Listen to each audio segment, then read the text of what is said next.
ஜீ Tamil news நேயர்களுக்கு வணக்கம். விவாத மன்றம் நிகழ்ச்சிக்கு உங்களை வரவேற்கிறேன். 2017ஆம் ஆண்டு விமன் இன் சினிமா கலெக்டிவ் என்ற அமைப்பினரால் அவர்கள் கேட்டுக்கொண்டதன் அடிப்படையில் ஜஸ்டிஸ் ஹேமா அவர்கள் தலைமையில் ஒரு கமிட்டி அமைக்கப்பட்டது. அந்த கமிட்டி மலையாள திரையுலகில் இருக்கக்கூடிய பலரிடம் பல விசாரணைகளை மேற்கொண்டார்கள், பல அறிக்கைகளை தயார் செய்தார்கள். அந்த அறிக்கை தற்போது ஒரு பெரிய பூதாகரமான விஷயத்தை வெளியில் எடுத்து வந்திருக்கிறது. கேரள சினிமாவில், குறிப்பாக மலையாள சினிமாவில் பல பெண்கள் பாலியல் தொல்லைக்கு ஆளாக்கப்பட்டிருக்கிறார்கள். வாய்ப்புக்காக பாலியல் தொல்லையில் அவர்கள் ஆளாக்கப்பட்டிருக்கிறார்கள் என்பது மிகப்பெரிய அதிர்ச்சியான தகவலாக வெளியாகி இருக்கிறது.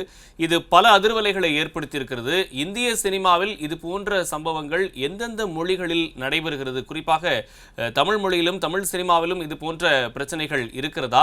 இங்கு இருக்கக்கூடிய பெரிய நடிகர்கள் அனைவரும் மௌனம் காக்கிறார்களா, அல்லது தமிழ் சினிமாவில் இது போன்ற பிரச்சனைகள் இல்லையா என்ற கேள்வியும் தற்போது எழுந்திருக்கிறது. இது போன்ற பிரச்சனைகள், குறிப்பாக பெண்கள் சார்ந்த பிரச்சனைகள் எப்போதுமே மிகப்பெரிய அளவில் பேசக்கூடிய ஒரு பேசுபொருளாக மாறும். அதே போல இந்த விஷயம், சினிமா துறையில் வாய்ப்புக்காக பெண்கள் பாலியல் இச்சைக்கு ஆளாக்கப்படுகிறார்களா என்ற கேள்வி தற்போது எழுந்திருக்கிறது.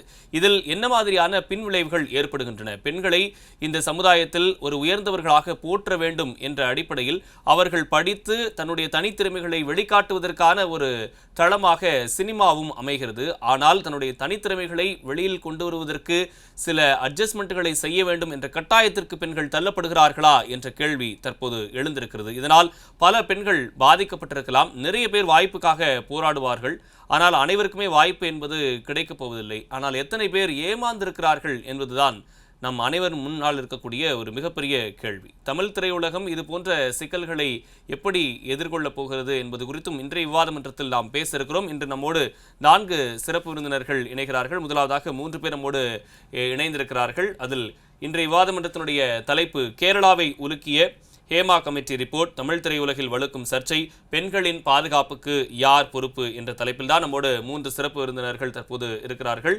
அரசியல் விமர்சகர் திருமதி நாச்சியால் சுகந்தி, சினிமா விமர்சகர் ராஜகம்பீரன் இணைய இருக்கிறார், ஊடகவியலாளர் வழக்கறிஞர் நிர்மலா அவர்கள், வழக்கறிஞர் நீலாவதி அவர்கள். விருந்தினர்கள் அனைவருக்கும் வணக்கம்.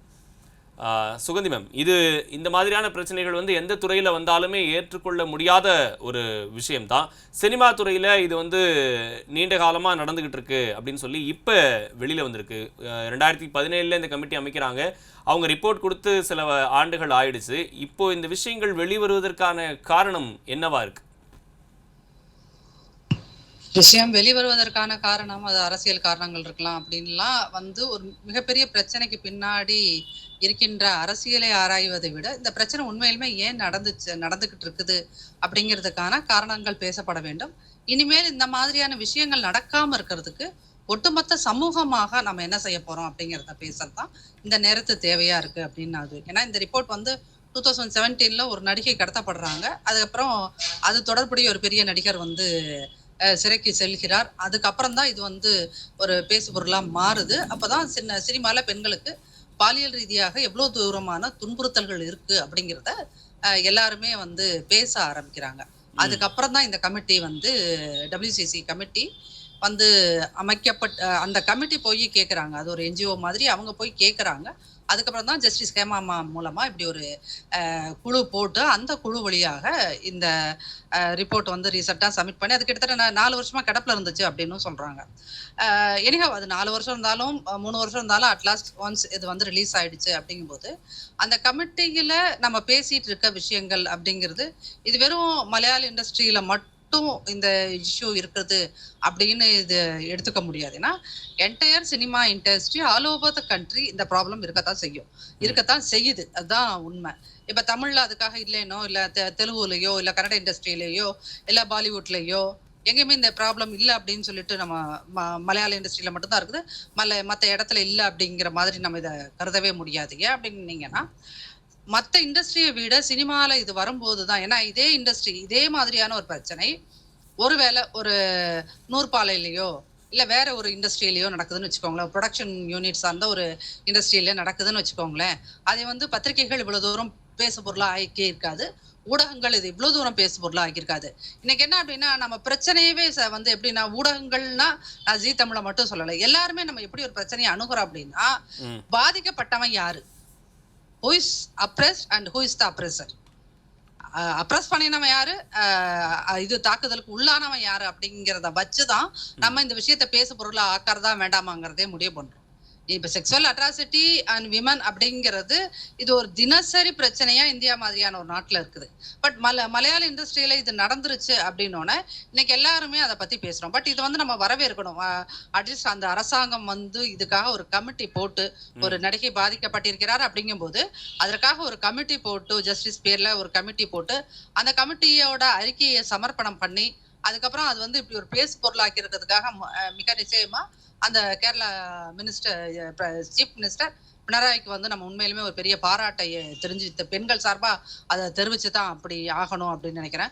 இதுல வந்து சின்ன நடிகர், பெரிய நடிகர், அந்த நடிகர், இந்த நடிகர் மட்டும்தான் ஈடுபட்டிருப்பாங்க, மத்தவங்க எல்லாம் ஈடுபட்டிருக்க மாட்டாங்க அப்படின்லாம் சொல்ல முடியாது சார். ஏன்னா சினிமால பெண்களை வந்து இன்னுமே நம்ம வந்து என்னவா பாக்குறோம் அப்படிங்கிறது தான். சினிமால ஒரு நடிகையை நீங்க என்னவா காட்டுறீங்க? ஒரு காட்சி பொருளா தானே. அந்த கதைக்கு தேவையான நாயகி அப்படின்னாலும் அந்த கதையில அந்த அம்மாவை நீங்க எப்படி காட்டுறீங்க? எந்த ஒரு ஹீரோயினுமே அவங்க வந்து என்னதுன்னா பாக்குற ரசிகனுக்கு ஒரு அவனுக்குள்ள இருக்கிற மலினமான சிந்தனைகளை தூண்டுற மாதிரியான தான் காட்சி அமைப்புகளும். அது மலையாள சினிமா மட்டும் பண்ணது, என்டையர் இந்திய சினிமாவுமே பெண்ணை வந்து ஒரு போக பொருளா தான் காட்டுது. அது வந்து என்னது ஒரு கவர்ச்சிக்கான ஒரு பொருளா, செக்ஸுக்கான ஒரு பொருளா தான் நீங்க திரும்ப திரும்ப திரும்ப நம்ம இந்திய சினிமாக்கள் காமிச்சுக்கிட்டே இருக்கு. அப்ப அதுல மலையாள இண்டஸ்ட்ரி வந்து அது எக்ஸெப்ஷன் கிடையாது, அவங்களும் அந்த மாதிரி தான் காமிக்கிறாங்க. அப்படிங்கும்போது அதுல வந்து பெண்கள் பாலியல் ரீதியாக பாதிக்கப்படுகிறார்கள் அப்படின்னா அது வந்து இந்த பிரச்சனை வந்ததுக்கு அப்புறம், இந்த ரிப்போர்ட் வந்ததுக்கு அப்புறம் என்ன பண்றாங்க அப்படின்னு சொன்னீங்கன்னா எல்லா டிவிலயும் உட்காந்து டிஸ்கஸ் பண்றாங்க. நீங்க பாதிக்கப்பட்டீங்களா? ராதிகா மாதிரியான சீனியர் ஆர்டிஸ்ட் கிட்ட போய் நீங்க வந்து இது எப்படி பாக்குறீங்க, இல்ல ஊர்வசி அம்மா மாதிரி பெரிய சீனியர் ஆர்டிஸ்ட் கிட்ட போய் இதை நீங்க எப்படி அணுகுறீங்கன்னு ஒவ்வொரு நடிகைகள்கிட்டயுமே போய் கேமரா வைக்கிறாங்களே ஒழிய அப்ரஸர், இது யார் அப்ரஸ், இதுல யார் அப்ரஸர்? இந்த மாதிரி பாதிக்கப்பட்ட பெண்கள் யாரோ அவங்க கிட்ட ஃபாலோ பண்ணணும் அப்படின்னு சொல்றீங்களா? இல்ல பாதிப்பு செஞ்சான்ல அவன்கிட்டயே எந்த கேமராவும் போக மாட்டேன்றது. That's my question. சரி, நீங்க பாதிப்பு செஞ்சவங்க அப்படின்றதுதான் புகார் வெளியில வருது. யாருக்கெல்லாம் வந்து குற்றச்சாட்டு வந்திருக்கோ அவங்களே வந்து ஊடகங்கள் ஃபாலோ பண்ணிட்டு தானே இருக்காங்க. அவங்களுக்கு ஒரு மோகன்லால் வந்து ரிசைன் பண்ணிட்டு போயிட்டார் சார். அவரோட சேர்ந்து 17 பேர் அந்த கமிட்டில இருந்து போயிட்டாங்க இல்லையா, அந்த அம்மா அமைப்புல வந்து போயிட்டாங்க. இப்ப ஏதாவது ஒருத்தரால, ஏதாவது ஒரு பெரிய மீடியாவால மோகன்லால ஆக்சஸ் பண்ணி சார் இதுல உங்க பேரும் அடிபடுதே கேட்கறதுக்கு யாராவது தைரியம் இருக்கா? நம்ம எவ்வளவு நாள் வந்து விக்டிம் யாரோ அப்ரஸ்ட் யாரோ அவனையே கொஸ்டின் கேட்டுட்டு இருப்போம். நம்ம சொசைட்டில நம்ம பழக்கவே இல்லை சார். என்னன்னா எவன் ஒருத்தனை துன்புறுத்துறானோ அந்த துன்புறுத்தலை செய்கிறவனை கேள்வி கேட்கவே நம்ம மறுக்கிறோம். இன்னைக்கு ஊடகங்கள் கூட வந்து என்னன்னா திரும்ப திரும்ப பாதிக்கப்பட்ட நடிகைகளோட முகத்தை நீங்க ஊடக தர்மத்துக்காக மறைத்து கொண்டு இவங்க இப்படி பாதிக்கப்பட்டாங்க, அந்த படத்துல இந்த நடிகர் இப்படி செஞ்சாரு, இந்த படத்துல இந்த நடிகர் செஞ்சாரு அப்படின்னா இதுல அந்த அமைப்புல இருந்து எல்லாருமே அதுக்கு ரெஸ்பான்சிபிலிட்டி, அந்த சினிமா இண்டஸ்ட்ரிக்குள்ள இருக்கிற எல்லாருமே அதுக்கு ரெஸ்பான்சிபிலிட்டி. அப்படிங்கும் போது குற்றம் செய்தவனை நாம கேள்வி கேட்க தவறுகின்ற போது அந்த குற்றங்கள் பெருகிக்கிட்டே இருக்கும். பாதிக்கப்பட்ட பெண்கள்கிட்ட நீ பாதிக்கப்பட்டிருக்கேன்னு அவங்களே வந்து திரும்ப திரும்ப அழுது இந்த கதைகளை சொல்வதனால ஒரு பலனும் கிடையாது. என்னைக்கு இந்த சொசைட்டியோட ஒத்துமொட்ட பார்வையும் யாரு இந்த தவறை செய்தார்களோ, இப்ப நீங்க எந்த நடிகர், நான் இது மோகன்லால் மட்டும் குற்றம் செய்பவர்களை வந்து கேள்வி கேட்காம இருக்கிறது இல்ல, இவர்தான் பண்ணிருக்கிறாரு அப்படின்றது உறுதியா தெரிஞ்சதுக்கு அப்புறம் தானே நம்ம அதை ரைஸ் பண்ண முடியும், அந்த क्वेश्चन ரைஸ் பண்ண முடியும். எப்படி இது நடந்தது சார்? இப்போ வந்து இந்த கமிட்டி இது ரிப்போர்ட் ரிலீஸ் ஆனதுக்கு அப்புறம் பெரும்பாலான நடிகைகள்கிட்ட கிட்டத்தட்ட கேட்டு முடிச்சிட்டாங்கன்னு வச்சுக்கோங்களேன். அப்ப அவங்க எல்லாம் சில பேரை குறிப்பிடுறாங்க, இவங்க இப்படி பண்ணினாங்க, அவங்க அப்படி பண்ணினாங்கன்னு. ஒரு 10 நடிகர் பேராவது இது வரைக்கும் வெளியே வந்திருக்கும். அதுல வந்து இந்த ஆக்டர் மோகன்லால் வந்து ஒரு கமலஹாசனோட பொண்ணு வந்து ஒரு டான்ஸ் ஆடுற ஒரு அந்த ப்ரோக்ராம்ல அவர் எவ்வளவு ஒரு இன்டீசென்ட்டா பிஹேவ் பண்றாரு. அப்படிங்கும் போது நீங்க மோகன்லால் ஒரு பெரிய நடிகர் அப்படிங்கிறதுக்காகவே இதை வந்து இந்த ஒட்டுமொத்த சமூகமும் ஏன் டாலரேட் பண்ணிக்குது? ஏன் நீ வந்து இப்படி ஒரு பப்ளிக் பிளேஸ்ல அத்தனை ஆயிரம் மக்கள் கூடி இருக்கிற ஒரு இடத்துல இவ்வளவு இன்டீசென்ட்டா பிஹேவ் பண்றீங்க, உனக்கு கொஞ்சம் கூட வெக்காம இல்லையான்னு கேட்கறதுக்கு யாருக்குமே ஏன் தைரியம் இல்லை? அதுதானே. நீங்க இப்ப அவரோட வீடியோ வெளியே வந்துருச்சு, ஏன்னா நம்ம ஊர்ல வந்து அகப்பட்டுக்கிட்ட மட்டும்தான் குற்றவாளி, மறைஞ்சுக்கிட்டவன் எல்லாரும் நியாயவாதின்ற மாதிரி ஆயிடும். இன்னைக்கு அந்த அவரோட மோகன்லாலோட வீடியோ வெளியே வந்துருச்சு, அவர் இன்டிசென்ட்டா அப்படி பிஹேவ் பண்ணது தெரிஞ்சிருச்சு. ஆனா அதே மாதிரி மனசுக்குள்ள வச்சிருந்தவங்க இல்ல வேற எங்கேயோ மறைமுகமாக செயல்பட்டவர்களோட அவங்கள்ட்ட எல்லார்த்திட்டையுமே இந்த மாதிரியான ஒரு கேள்வியை எழுப்புகின்ற போதுதான், அவர்கள் வெட்கி தலை குனியும் போதுதான் இது அறமற்ற செயல் என்றும் சட்ட ரீதியாக இது தவறானது என்றும் ஒரு பெண்ணை நம்ம கூட ஒரு சக உயிரியா அவளை பார்க்க தவறுகிறோம் என்று ஒரு ஆண் இம்மாதிரியான குற்றங்களை செய்கின்ற ஆண் என்னைக்கு உணர்றானோ அன்னைக்கு அந்த சொசைட்டி வந்து இந்த மாதிரியான பிரச்சனைகள்ல இருந்து வெளியே வரும். ஆனா நம்ம திரும்ப திரும்ப இந்த பாதிக்கப்பட்ட அது சாதி கொடுமைகளா இருந்தாலும் சரி, இந்த மாதிரி செக்ஸுவல் அட்ராசிட்டி ஆன் விமன் அப்படின்னாலும் சரி, நம்ம பாதிக்கப்பட்டவர்களின் கதைகளை கேட்பதை விட பாதிப்பை உண்டாக்குகின்றவன் யார் அந்த அப்ரஸரோ அவன்கிட்ட போய், ஏன்னா இந்த மாதிரி செயல்களை செய்கிறவர்களை எல்லாம் வந்து மரியாதை கொடுக்கணும்ன்றது எனக்கு பேசிக்கா வரல சார். அப்படிங்கும் போது நீங்க அந்த மாதிரி யாரு பாதிப்பை உண்டாக்குகிறானோ அவனிடம் அணுகி இந்த மாதிரி நீ செய்யறிய உனக்கு வெக்கமா இல்லையா அப்படிங்கிற ஒரு கேள்வியை கண்டிப்பா இந்த சமூகம் எழுப்பணும். ரெண்டாவது, நீங்க வந்து பணியிடங்களில் பெண்களுக்கு பாதுகாப்பு அப்படின்னு சட்டம் கொண்டு வந்துட்டா மட்டுமே இங்க எல்லாமே மாறிடாது.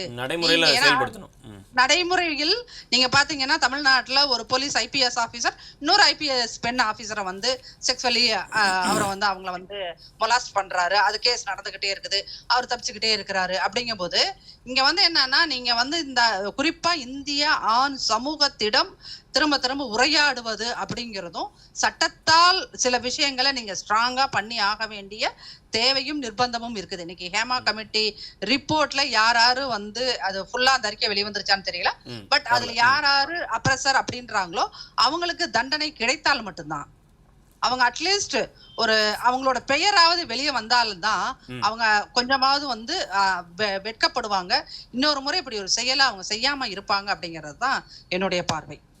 அரசியல் ரீதியாகவும் இதுல வந்து பின்னணி இருப்பதற்கான வாய்ப்புகள் இருக்கிறதா மேடம்? இல்ல அரசியல் நீங்க ஃபர்ஸ்ட் சொன்னீங்க வந்து இந்த மாதிரி என்ன ரீசனுக்காக வேணாலும் இது இப்ப வெளியே வந்திருக்கலாம், ஆனா வெளியே வந்ததை கேட்கணும் அப்படின்றத சொல்லியிருக்கீங்கல்ல, அதுக்காக கேட்குறேன். அப்படி பார்த்தா நம்ம அத வெறும் அரசியல் ரீதியான்னு மட்டும் சொன்னீங்கன்னு பாத்தீங்கன்னா, இப்ப வந்து அதுல மார்க்சிஸ்ட் கட்சி சேர்ந்த அந்த முகேஷ் அப்படிங்கிற ஒரு நடிகரோட பேரும் வெளியே வந்திருக்கு. ஆமா, இப்ப அவரை நான் கோர்ட்டுக்கு போறேன், நான் நிரூபிக்கிறேன்னு சொல்லிட்டு இருக்காரு இன்னைக்கெல்லாம். பட் அவரோட பேரும் வெளியே வந்திருக்குது அப்படின்னா இது வந்து, ஆனா இந்த இது வந்து பிரணாயோட கவர்மெண்ட்ல தான் இந்த ரிப்போர்ட்டே வெளியே வருது அப்படின்னா இது வந்து ஒரு அரசியல் சாயம் இருக்கும், இல்லை இதை வந்து அரசியல் படுத்தணும் அப்படிங்கிற மாதிரி பண்ற மாதிரி நான் அதை அப்படி ஃபீல் பண்ணல. உண்மையிலுமே பினராயி கவர்மெண்ட் வந்து ஒரு கன்சர்னோட தான் அந்த ரிப்போர்ட்டை வெளியிட்டு இருக்குது அப்படிங்கிற மாதிரி நான் இது வந்து ஒரு பாசிட்டிவா தான் சார் பாக்குறேன். இதுக்கு பின்னாடி இந்த மாதிரி அரசியல் இருக்கும், இல்லை அவரோட பேரை கெடுக்கணும் இவரோட பேரை கெடுக்கணும் அப்படின்றது கிடையாது. ஏன்னா ஆண்கள் எவ்வளவு பெரிய சித்தாந்தத்துல இருந்தாலும் சரி, ஒரு ஆண் கடைசி வரைக்கும் ஒரு பெண்ணை பார்க்கும்போது ஆணாதான் இருக்கான். அப்படிங்கும் போது இதுல வந்து பெரிய அளவுக்கு அரசியல் இருக்கும் அப்படின்னு சொல்றது வந்து அது ஒரு சங்கித்தனமான ஸ்டேட்மெண்டா இருக்கும்னு தான் நான் நம்புறேன். தமிழ் திரையுலகத்துல இந்த மாதிரியான பிரச்சனைகள்ல வந்து யாரும் குரல் எழுப்பவே இல்லை அப்படின்னு ஒரு விமர்சனம் வைக்கப்படுது சார். உண்மை சொல்லணும்னு இதை சொல்லிட்டோம்னு வச்சுக்கோங்களேன், இதுக்கு ஜி தமிழ்ல இதை பார்க்கின்ற நடிகர்கள் யாராவது பார்த்தா இதை வந்து ஒரு உங்களுக்கே சிக்கல்கள் வரலாம். தமிழ் நடிகர்கள்னாலும் சரி, நடிகர் அப்படிங்கிறத விட நான் நடிகர்களா மட்டும் பார்க்கல சார், அவங்கள ஆண்களா தான் பாக்குறேன். சரிங்களா? இதுல வந்து அவர்கள் எல்லோருமே வந்து குற்றமற்றவர்கள் இல்ல, அந்த மாதிரி ஒரு பாலியல் ரீதியா யாரையுமே துன்புறுத்தாதவர்கள், பாலியல் வக்கிரமே இல்லாத ஒரு ஆண்கள் அப்படின்னு யாராவது ஒருத்தங்க இருந்திருந்தா மிக நிச்சயமாக அது டாப் நடிகர்களோ இல்ல அந்த டாப் 10 நடிகர்களுக்கு இல்லாத பிரபலம் இல்லாமல் இருக்கின்ற நடிகர்களோ யாராவது ஒருத்தராவது வாயை திறந்திருப்பாங்கல்ல இல்லையா? அப்போ நீங்க வாயை திறக்கல அப்படிங்கிற போது உண்மையிலுமே நீங்களுமே ஏதோ ஒரு வகையில இந்த மாதிரியான குற்றங்களில் ஈடுபட்டவர்கள் அப்படிங்கறதுதான் உறுதியாகுது. நம்ம ஏதாவது வாயை திறந்து போய் இதுக்கு ஏதாவது இப்ப ஏதோ ஒரு ஃபேமஸான ஒரு நடிகர் வந்து நான் இதற்காக குரலை கொடுத்து இந்த இப்படி பாலியல் ரீதியாக ஆண்கள் நடந்து கொண்டது, நடிகர்கள் நடந்து கொண்டது கண்டிக்கத்தக்கதுன்னு ஒருத்தர் குரல் எழுப்புறாருன்னு வச்சுக்கோங்க, அப்புறம் அவரோட ஹிஸ்டரி ஜியோகிராஃபி எல்லாம் பொதுவெளிக்கு வரும். இந்த காரணங்களால் கூட அவர்கள் எல்லாருமே அமைதியா இருக்கலாம். அது மிக நிச்சயமா நம்ம சொல்லி நம்ம செஞ்ச மண்டபலம் எல்லாம் எங்கடா வெளியே வந்துருமோங்கிற பயம் ஒவ்வொருத்தருக்கும் இயல்பா இருக்கக்கூடியதான். அந்த வகையில தான் இவர்கள் எல்லாரும் அமைதி காக்கிறார்கள் என்று நினைக்கிறேன். சரி மேம். நிர்மலா மேம், நிறைய விஷயங்கள் வந்து இப்போ பேசப்படுது. குறிப்பா வந்து இந்த சினிமா துறையினாலே வந்து எப்பவுமே வந்து ஒரு பயம் இருக்கும். வீட்டில் இருக்கிறவங்க எல்லாருக்குமே வந்து பொண்ணை நடிக்க வைக்கிறது அப்படின்றது ஒரு கவலை மிகுந்த ஒரு விஷயமா தான் எல்லாருமே ஸ்டார்டிங்கில் அதை பண்ணுறாங்க. அவங்க வந்து பெரிய ஸ்டார் ஆகிற வரைக்கும் நிறைய சிக்கல்களை வந்து சந்திக்கிறாங்க அப்படின்றத பரவலாக இந்த மாதிரி கமிட்டி அறிக்கைகள் வெளியே வருவதற்கு முன்னாடியே அப்படிப்பட்ட பார்வை தான் இருந்துகிட்டு இருக்கு. மீடியா சினிமா அப்படின்னாலே ஒரு பயம் கலந்த விஷயம்தான் பார்க்குறாங்க. இவ்வளோ பெரிய இந்த ரிப்போர்ட் வந்து இவ்வளோ பெரிய சர்ச்சையை வந்து கிளப்பிடுச்சு. நிறைய பெரிய நடிகர்கள்லாம் இதில் மாட்டிடுவாங்களோ அப்படின்ற எதிர்பார்க்கப்படுது. இந்த ரிப்போர்ட்டோடைய முதல் கட்ட பார்வையாக நீங்கள் என்ன சொல்கிறீங்க?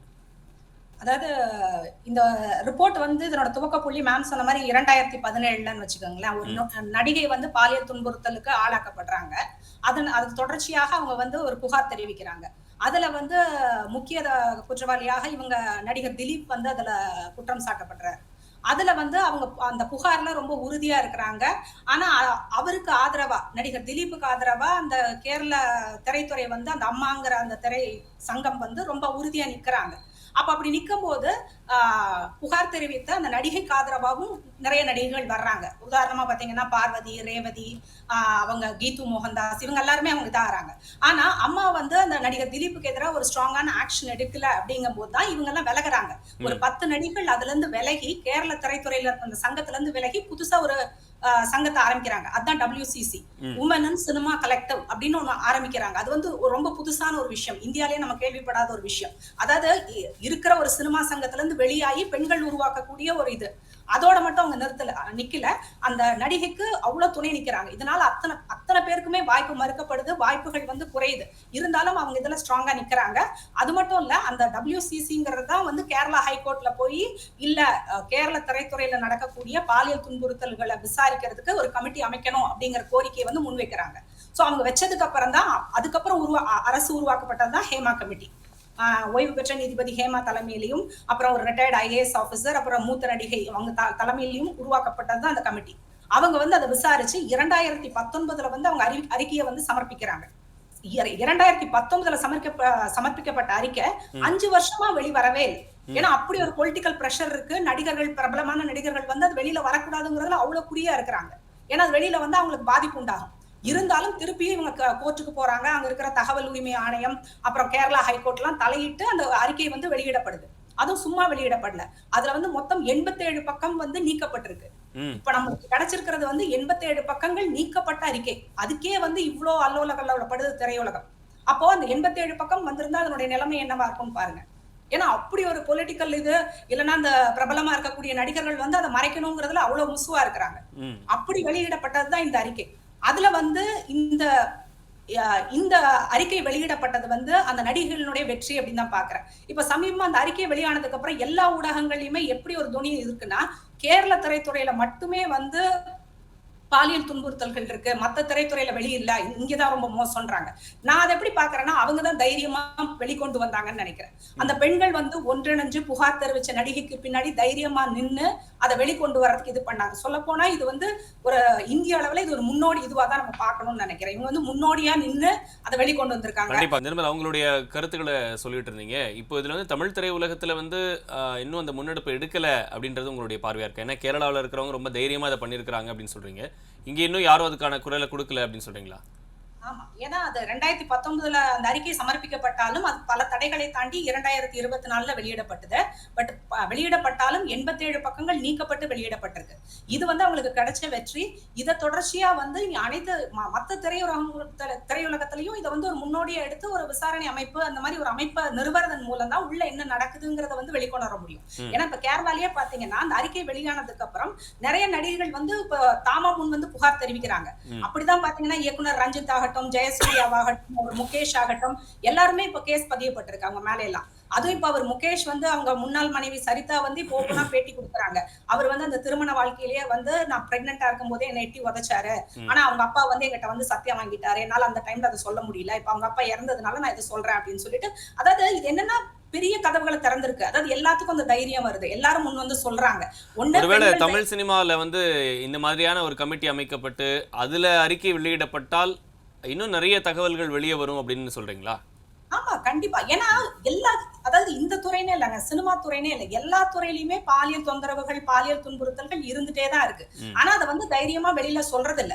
அதுக்கான ஒரு வாய்ப்பு ஏற்படணும். எப்படி ஒரு 2017 மீட்டு மூவ்மெண்ட் ஒன்று வர ஆரம்பிச்சோம்னா அப்புறம் அடுத்தடுத்து புகார்கள் வந்துட்டே இருக்கு. உலகம் ஃபுல்லா அது பரவுது. அப்ப உலகம் ஃபுல்லா இருக்கக்கூடிய ஒரு விஷயமா தானே இருக்கு. ஒன்னே இப்ப அது வெளிப்பட்டு இருக்கு. அதை முன்னோடியா கேரள திரையுலகம், அங்க இருக்கக்கூடிய பெண்கள், women in cinema collective WCC அதை முன்னெடுத்து வெற்றிகரமா பண்ணிருக்காங்கன்னு தான் நான் நினைக்கிறேன். Okay ma'am. நீலாவதி, நிறைய விஷயங்கள் வந்து வெளியே வந்திருக்கு அப்படின்னு சொல்கிறாங்க. ஒரு அறிக்கை வந்து இவ்வளோ நாள் தாமதமாக்கப்பட்டதற்கே நிறைய இன்ஃப்ளூயன்ஸ் பண்ணியிருக்கிறாங்க. 87 பக்கம் நீக்கப்பட்டிருக்கு. அதுவும் சேர்ந்து வெளியே வந்திருந்துச்சுன்னா இன்னும் நிறைய தகவல்கள் கிடைச்சிருக்கும். ரொம்ப அதிர்ச்சியான விஷயம் அப்படின்னு குறிப்பிடுறாங்க. என்ன சிக்கல்களை வந்து சினிமா துறையில் வந்து சந்திச்சிட்டு இருக்கிறாங்க? நிறைய கேசஸ்லாம் கூட சொல்ல வந்து வேண்டாம் அப்படின்னு போயிருக்க விஷயங்கள்லாம் கூட இருக்கும். அவங்க இன்னொன்று குறிப்பிட்டு சொல்கிற விஷயம் என்னென்னா, தமிழ் திரையுலகத்தில் இந்த மாதிரி ஒரு கமிட்டி அமைக்கப்பட்டால் நிறைய தகவல்கள் வெளியில் வரும் அப்படின்றாங்க. இந்த அம்மாவே அவங்க வந்து கலைச்சிருக்கிறாங்க.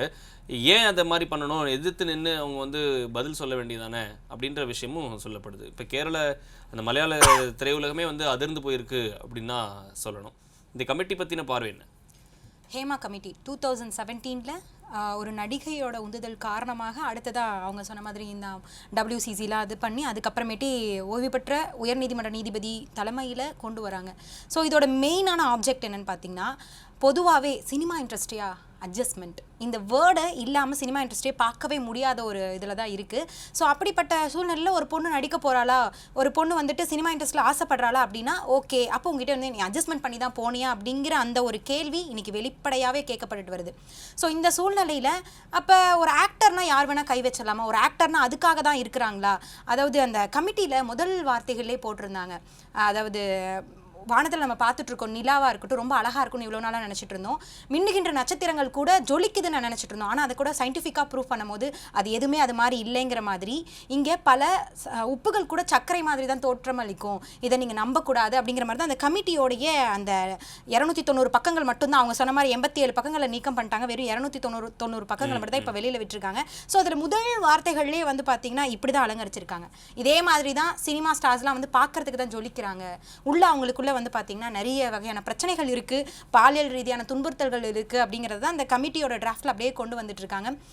பொதுவாக இன்னைக்கு மலையாள இண்டஸ்ட்ரி அப்படின்னாவே ஃபர்ஸ்ட் ஆஃப் ஆல் என்னன்னு பார்த்தீங்கன்னா, முன்னெல்லாம் மலையாள திரைப்படங்கள் அப்படின்னா அடல்ட் கண்டென்ட்டுங்கிற ரேஞ்சுக்கு தான் அந்த மூவிஸ் எல்லாம் பேசிட்டு இருந்தாங்க. இன்னைக்கு பல உலக புகழ்பெற்ற படங்கள்லாம் இன்னைக்கு வந்துட்டு இருக்கு. பட் இருந்தாலுமே வந்து பார்த்தீங்கன்னா சினிமா இண்டஸ்ட்ரி அப்படின்ட்டு இல்லை, அவங்க மேடம் சொன்ன மாதிரி பொதுவாகவே எல்லா இடங்கள்லையுமே இந்த பெண்களுக்குள்ள பாலியல் ரீதியான துன்புறுத்தல் அப்படிங்கிறது ஒரு காமனாகவே இருக்குது. அதனால தான் 2013 வந்து பார்த்தீங்கன்னா இந்த ப்ரிவென்ஷன் ஆஃப் செக்ஸுவல் ஹராஸ்மெண்ட் ஆக்ட்னு ஒன்று கொண்டு வராங்க. அது மூலமாக ICC அண்டு LCCன்னு சொல்லிட்டு local complaint committee and internal complaint கமிட்டின்னு சொல்லலாம் கொண்டு வந்து உங்களுக்கு வந்து ஒரு பிரச்சனையா இந்த கமிட்டியில் வந்துட்டு புகார் கொடுங்க அப்படிங்கிற மாதிரிலாம் கொண்டு வராங்க. என்ன எப்படி கொண்டு வந்தாலுமே பார்த்தீங்கன்னா ஆஃப்டர் இந்த ஹேமா கமிட்டிக்கு அப்புறமேட்டி எவ்வளோ ஆக்டர்ஸ் அப்படியே டிவியில் வந்து பார்த்தீங்கன்னா அப்பா எவ்வளோ பெரிய ஹீரோ இவர், எந்த அளவுக்கு வந்து பார்த்தீங்கன்னா அந்த சினிமாவில் அந்த மோகத்தின் காரணமாக இவரையெல்லாம் வந்து கடவுளாக எடுத்து கை கும்பிடணும் அப்படின்னு நினச்சிட்டு இருந்திருக்கக்கூடிய பலரோட மனநிலையை இன்னைக்கு ஹேமா கமிட்டி உடைச்சிருக்கு.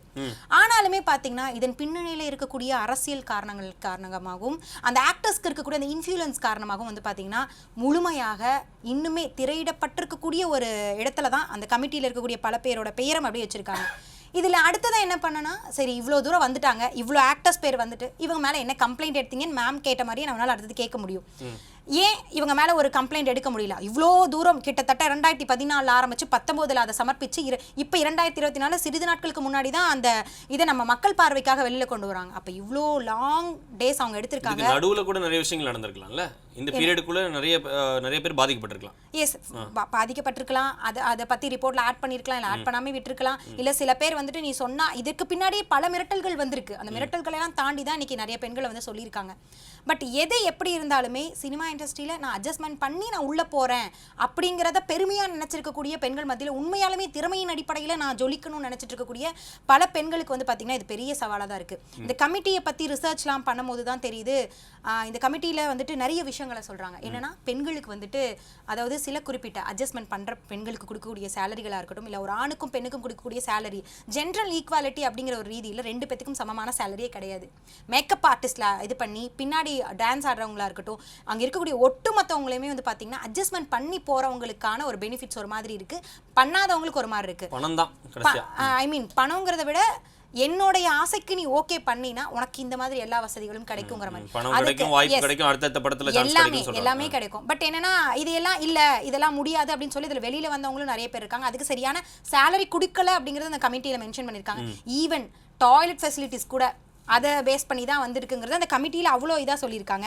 ஸோ இந்த மாதிரி பலதரப்பட்ட பாலியல் துன்புறுத்தலுக்கு ஆளான பெண்கள் வந்து பார்த்தீங்கன்னா இவங்களோட இவ்வளோ வருஷம் ரிசர்ச் கீழே ஒவ்வொருத்தருக்கிட்டையும் தனித்தனிப்பட்ட வகையில் அவங்க இருக்கக்கூடிய இடத்துலேயே போய் இந்த கமிட்டி சார்ந்தவர்கள்லாம் வந்து பார்த்தீங்கன்னா வாய்ஸ் ரெக்கார்ட்ஸ் அண்ட் வீடியோ ரெக்கார்ட்ஸ்னு எல்லாத்தையுமே வச்சுருக்காங்க, புட்டப் பண்ணியிருக்காங்க. பட் நமக்கு ஒரு பெரிய ஒரு கொஷின் என்ன, இவ்வளோ பண்ணியிருக்கீங்களே இதுக்கப்புறமேட்டு என்ன பண்ண போறீங்க, அவங்க மேலே என்ன ஆக்ஷன் எடுக்க போறீங்க? பெரிய ஆக்டர், அவ்வளோ நல்ல ஒரு இன்ஃப்ளூயன்ஸ், பண வசதிகள்லாம் பெரிய பெரிய ஆளாக இருக்கிறாங்க அப்படிங்கிறதுக்காக இதை அப்படியே மூடி மறைக்க போறீங்களா அப்படிங்கிறது தான் இங்கே பெரிய ஒரு கேள்வி. எவ்வளோ சட்டங்கள் இருந்தாலும் நீங்கள் அதற்கான தண்டனைகள் கொடுக்கப்படும் போது அந்த சட்டத்துக்கு வந்து ஒரு வேலிடாவே இருக்கும். ஓகே, கண்டிப்பாக. ஸோ அந்த மாதிரி எதுவுமே இல்லாமல் ஒரு கமிட்டி அடுத்த கட்ட நடவடிக்கைகள்ல நிறைய சிக்கல் இருக்கு அப்படின்றீங்க. சிக்கல்ங்கிறத விட இதுக்கு மேல நம்ம நாட்டில் இருக்கக்கூடிய பொலிட்டிக்ஸ் காரணமா இதுக்கு மேல இம்ப்ரூவ் பண்ணுவாங்களா? என்னதான் நீதித்துறை என்னதான் நிர்வாகத்துறைன்னு எல்லாம் இருந்தாலுமே கூட இங்க இருக்கக்கூடிய அரசியலோட கண்ட்ரோல் இருக்கிற வரைக்கும் இது எந்த அளவுக்கு இம்ப்ளிமெண்ட் பண்ண போறாங்க அப்படிங்கிறது இதுல மெயினான ஒரு சேலஞ்சா பார்க்கப்படுது. கண்டிப்பா. ராஜகம்பீரன், ஒரு எழுத்தாளர், நீங்க தொடர்ந்து சினிமா துறையில இயங்கிட்டு இருக்கவர், சினிமா பற்றின விஷயங்களை வந்து ஃபாலோ பண்ணிகிட்டே இருக்கக்கூடிய ஒரு விஷயம், அரசியல் பற்றின விஷயங்களே நீங்கள் ஃபாலோ பண்ணிகிட்டு இருக்கீங்க. இதில் ஒரு பொலிட்டிக்கல் ப்ரெஷர் இருக்குது அப்படின்றத எல்லாருமே முன்வைக்கிறாங்க. இந்த மாதிரி ஒரு கமிட்டி வெளியே வந்தோன்னே மிகப்பெரிய நடிகர்கள்லாம் வந்து அதில் மாட்டுவதற்கான வாய்ப்புகள் இருக்குது. ஆனாலும் பின்னாடியிலேருந்து ஒரு பொலிட்டிக்கல் ப்ரெஷர் இருக்கும். தன்னோட இன்ஃப்ளூயன்ஸை யூஸ் பண்ணி, பணத்தை யூஸ் பண்ணி அடுத்த கட்ட நடவடிக்கைக்கு இதை மூவ் பண்ண விடாமல் பண்ணிடுவாங்களோ அப்படின்ற ஒரு பயம் இருக்குது, ஒரு கேள்வி இருக்குது அப்படின்னு முன்வைக்கிறாங்க. குறிப்பாக தமிழ் திரை உலகத்தில் இன்னும் யாரும் குரல் கொடுக்கல.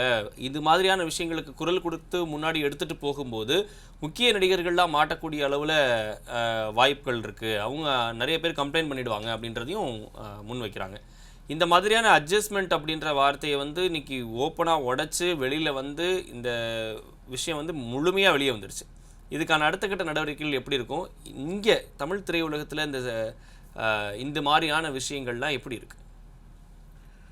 அது அதிகார மையமாக இருக்கக்கூடிய பணம் முதலீடு செய்கிற தயாரிப்பாளரை போன்றவர்கள், அல்லது சினிமாவில் வந்து ஒரு உச்ச நட்சத்திரமாக மார்க்கெட் வேல்யூ இருக்கக்கூடிய ஸ்டாராக இருக்கக்கூடிய பிரபலமான நடிகர்கள், வெற்றி பெற்ற இயக்குனர்கள், இவங்களுக்கு மத்தியில் வெற்றி பெற்றவர்களுக்கு மத்தியில் நடக்கக்கூடிய ஒரு பார்ட்டி கல்ச்சர் மாதிரி தான் இது மாதிரியான விஷயங்கள் இருக்கே தவிர இது ஒட்டுமொத்த சினிமா துறை சம்பந்தப்பட்ட பிரச்சனையாக பார்ப்பது என்பது முதல்ல தவறானது. எல்லா துறைகளிலேயுமே வெற்றி பெற்றவர்களுக்கு வந்து ஒரு சிறப்பு சலுகை மாதிரி சில இடங்கள்ல இருக்கிறது மாதிரி இவர்கள் பாலியல் அத்துமீறல்களையோ அட்ஜஸ்ட்மெண்ட்டையோ வந்து யார் கேட்குறாங்கன்னா வெற்றி பெற்றவர்கள் கேட்குறாங்க. பல கோடி ரூபா சம்பளம் வாங்குற ஒரு ஹீரோ, ஒரு கதாநாயகி புதுசாக வர்றாங்க, அவங்களுடைய தயவு இருந்தால், அந்த ஹீரோ தயவு இருந்தால் இன்னும் சில படங்களுக்கான வாய்ப்புகள் கிடைக்கும், மார்க்கெட் உயரும். ஒரு குறுகிய காலத்தில் தான் ஒரு நடிகை வந்து சம்பாதிக்க முடியும். ஒரு 18 வயதில் அறிமுகமாகக்கூடியவங்க அதிகபட்சமாக ஒரு 20-28 வயதுக்குள்ளே அவங்களுக்கு மார்க்கெட் போகக்கூடிய வாய்ப்பு அதிகமாக இருக்குது. ரொம்ப விதிவிலக்காக தான் ஒரு சிலர் கூடுதல் ஆண்டுகள் இருக்க முடியும். அதுக்குள்ளே படம் ஓடுமான்னு தெரியாது. அவங்க இளமை இருக்கும் போதே சம்பாதிக்க வேண்டிய நிர்பந்தம் அந்த நடிகைகளுக்கு இருக்கிறது. அப்போ இதை பயன்படுத்தி கொள்ளுகிறவர்கள் யார் அப்படின்னா வெற்றி பெற்றவர்களும் ஏற்கனவே வந்து ஒரு அதிகார மையமாக இருக்கக்கூடியவர்கள் தான் அதை செய்கிறாங்க. அப்புறம் வந்து நடிகன் வந்து ஒரு 100 கோடி ரூபா சம்பளம் வாங்குற ஒரு நடிகனாக இருக்கான், 50 கோடி சம்பளம் வாங்குற நடிகனாக இருக்கான். அது வந்து ஒரு 10 லட்ச ரூபாயோ 5 லட்ச ரூபாயோ வாங்குற கதாநாயகி போய் அவர் மேலே ரிப்போர்ட் பண்ணும்போது அங்கே பணபலம் மட்டும் கிடையாது, அவருக்கு ரசிகர் படை என்று சொல்லக்கூடிய ஒரு ஆள்பலமும் இருக்குது. ஏறத்தாழ ஒரு அரசியல் கட்சி தலைவர் மாதிரி தான் ஒரு நடிகன் முடியும். அது பின்னாடி வந்து பணபலத்தோடு கூடிய ஆட்பலமும் அவங்களுக்கு இருக்கு. அப்போ அவங்கள வந்து ஒரே நாளில் குற்றவாளியை ஆக்குறதுல இங்கே நடைமுறை சிக்கல்களும் இருக்கு இங்கே. அப்போ சினிமா இயங்குகிறதுல வந்து என்ன ஆகுதுன்னா மேல்மட்டத்தில் தான் இந்த அதிகபட்ச தவறுகள் வந்து நடக்கிறது.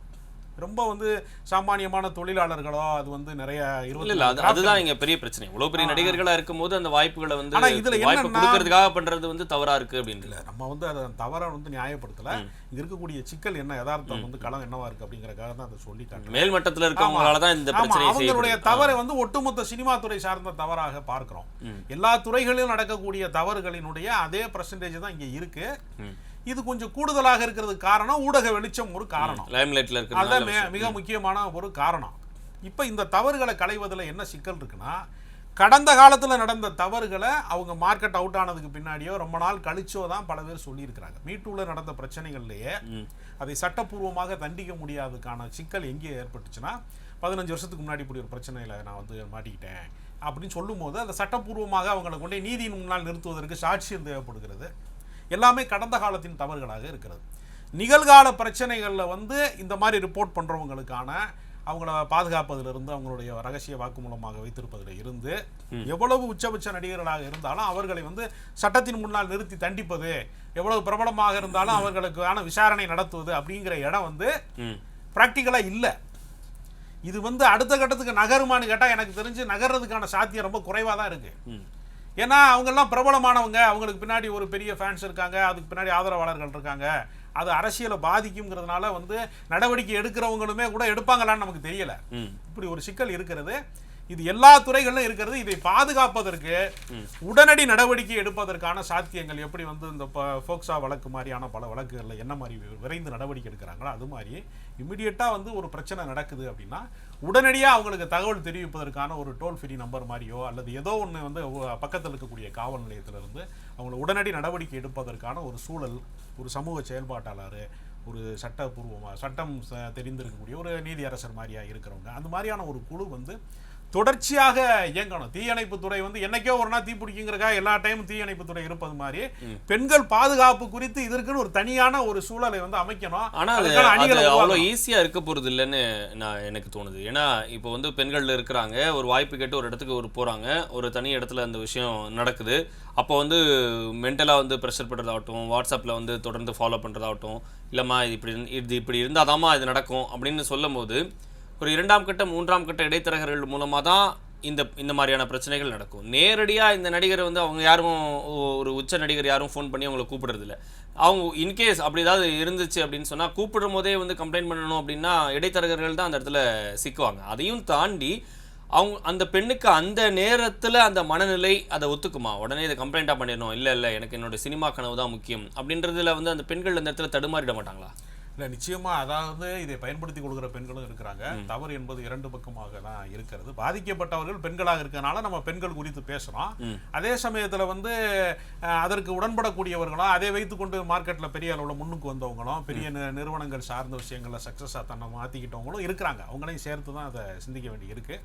2 பக்கமும் தவறுகள் இருக்குது. அந்த தவறுகள் வந்து அதிகபட்சமாக ஆண்கள் பக்கம்தான் அதிகமாக இருக்குது. அந்த சிக்கலுக்கு வந்து சட்டப்பூர்வமான நடவடிக்கை மட்டுமல்ல. இப்போ நான் என்ன சொல்றேன்னா, இப்போ ஒருத்தருக்கு சம்பளம் வாங்கி வச்சிருக்காங்க, ஒரு நடிகருக்கு அல்லது யாரோ ஒரு டெக்னீஷியனுக்குன்னு வச்சுங்க, லேபில் வந்து நீங்கள் வந்து கடிதம் கொடுத்தா தான் வந்து ஒரு படம் ரிலீஸ் ஆகுங்கிற நிலைமை இருக்குல்ல, ஒரு தொழிலாளர் சார்ந்த சட்டங்கள் வச்சுருக்காங்களே, அது மாதிரி பாலியல் ரீதியான ஒரு அத்துமீறல் அந்த படப்பிடிப்பில் நடந்தால் அந்த படம் ரிலீஸ் ஆகுறதுல சிக்கல் வரும் அப்படிங்கிற நிலைமையை உருவாக்குனாங்கன்னு வச்சுங்க, ஆட்டோமேட்டிக்காக ப்ரொடியூசரே பாதுகாப்பு அதுக்கு முன்னாடி நிற்பார், நடிகர்களாம் அச்சப்படுவாங்க.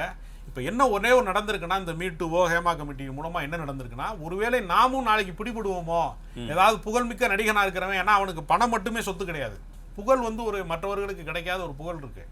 நாளைக்கு ஏதாவது ஒரு பாலியல் வழக்கில் சிக்கணும்னா நமக்கு ஒரு இமேஜ் வந்து டேமேஜ் ஆகிரும், நம்ம வந்து பொது வெளியில் நடமாடுறதுல வந்து ரொம்ப சிக்கலாக மாறும் என்கிற ஒரு அச்சுறுத்தல் மட்டும்தான் இப்போதைக்கு சாத்தியமாக இருக்குது.